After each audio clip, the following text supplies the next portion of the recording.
Well, we all have a favorite toy from our childhood. For me, it was my Tippy Tumbles doll. The value of toy memorabilia may shock you. Remember when the Star Wars movie came out originally back in the 70s? Some of those action figures sold for $1.79 at the time. Well, that Boba Fett figure later sold for, get ready for it, $7,500. Collecting and selling toy memorabilia is big business. The pros in the biz are called pickers, toy pickers. Carolina Impact's John Brascum introduces us to one. I became obsessed with retaining my original childhood toys. Always had this longing for my Masters of the Universe figures, for my Star Wars figures, Transformers, my little video games. I had Nintendo, and I wish I still had that. My name is Lou Veloso. I'm the owner of Bergen Pickers, and what a picker does is essentially goes on the hunt for nostalgic items. You look for items that people want, that collectors are looking for. I'm definitely, without a doubt, in the nostalgia industry. I went into marketing, did that for 10 years, but I was just never cut out to be in a monkey suit. It was torture, but with that, the positives I took from it was, how to promote a business. Hey guys, Lou with Bergen Pickers. Today we're checking out the Star Wars Return of the Jedi Battle Damaged Imperial TIE Fighter vehicle. YouTube is just fun. YouTube is where I talk about the things that I come across. Like unboxing, just a review, a little informational about what this toy was all about. Okay. Neat items, like for instance, there was a wind-up roller coaster that I found. So I figured, hey, you know what? This is probably something that not everybody has seen, and it's old and it's cool. So I made a video of it.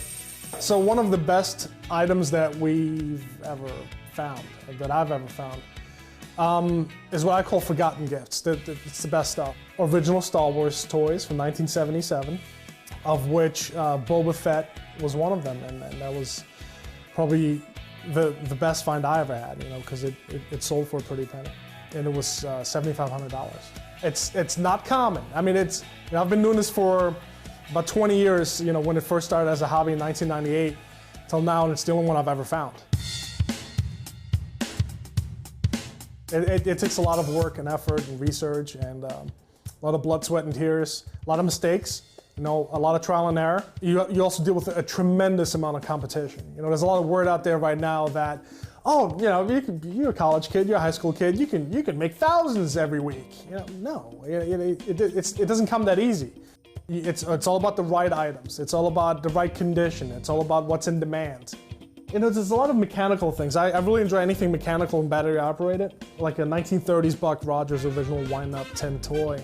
Teddy Ruxpin, which is making a big comeback now. So without the original packaging, 50 to 60 bucks. Did you just say Beanie Babies?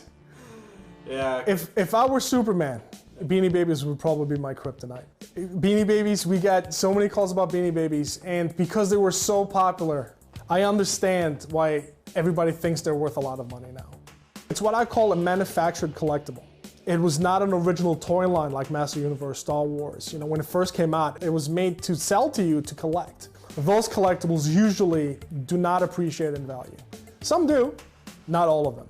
Beanie Babies, bottomed out big time. I would not recommend collecting for investment purposes. When you collect, do it because you love to do it. Do it because you have a passion for it. If you like baseball, collect baseball cards. Forget about the money. Just enjoy doing it. If you have kids, do it with your kids. People who purchase from us are guys that are looking for the items they can't normally find at an average yard sale, or out in the wild is what they call it. We can't find this rare thing out in the wild.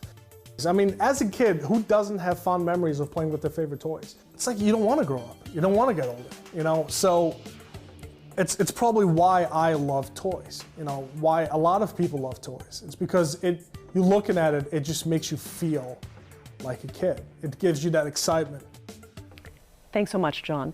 The picker you just met is well known in the industry, so people often reach out to him. His website, on average, has about 600 items for sale, with prices ranging from $5 to $500.